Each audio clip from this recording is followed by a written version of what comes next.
खुश आमदीद। हज़रत अली ने फरमाया कि मुश्किल वक्त में हमेशा दुआ मांगा करो, क्योंकि जहाँ इंसान का हौसला ख़त्म होता है वहाँ से अल्लाह पाक की रहमत शुरू होती है। अच्छाई के लिए लाजिम नहीं कि लोगों के साथ अच्छा करो, अच्छाई ये भी है कि किसी के साथ कभी बुरा ना करो। मौत के होते हुए इंसान में इतनी अकड़ है, ज़रा सोचें अगर मौत ना होती तो कितने गुरूर से भरी होती ये दुनिया। जो दिल के सारे दर्द बांट लें, ऐसे रिश्ते ज़िंदगी में बहुत कम मिलते हैं। झूठ वो खतरनाक बीमारी है जो इज्जत को खा जाती है। बानो कुदसिया कहती हैं कि जो जितनी तवज्जो के काबिल हो उसको इतनी अहमियत दो। कम ज़र्फ लोगों का हद से ज़्यादा ख्याल रखोगे तो अपनी अहमियत खो दोगे। ऐसे लोगों को अपनी तरजीहात में कभी शामिल ना कीजिए जो आपको तब मुयस्सर हों जब उनको कोई और मुयस्सर ना हो।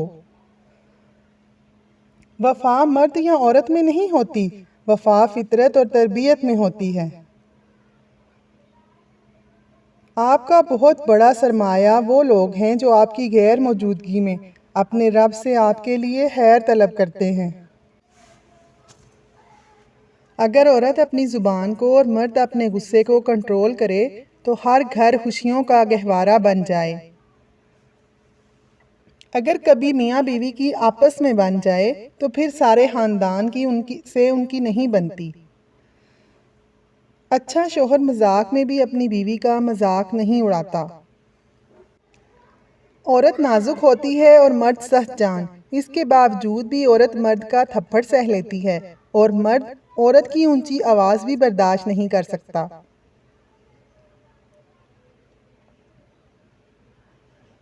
दूसरों पर हंसने की बजाय दूसरों के चेहरे पर मुस्कुराहटें बिखेरना सीखें, जिंदगी आसान हो जाएगी। कुछ लोग अपनी अक्कड़ की वजह से कीमती रिश्ते खो देते हैं और कुछ लोग रिश्ते बचाते बचाते अपनी कदर ही खो देते हैं। किसी से मोहब्बत की भीख मांगना छोड़ दो, बस एक काम करो, वो इंसान खुद आपसे बात करने को तरसेगा। अपनी ज़ात को अहमियत को खुद समझो और मुस्कुराकर ज़िंदगी में आगे बढ़ जाओ। जब आप खुद को खुद अहमियत देंगे तो ही दूसरा शख्स आपके पीछे आएगा।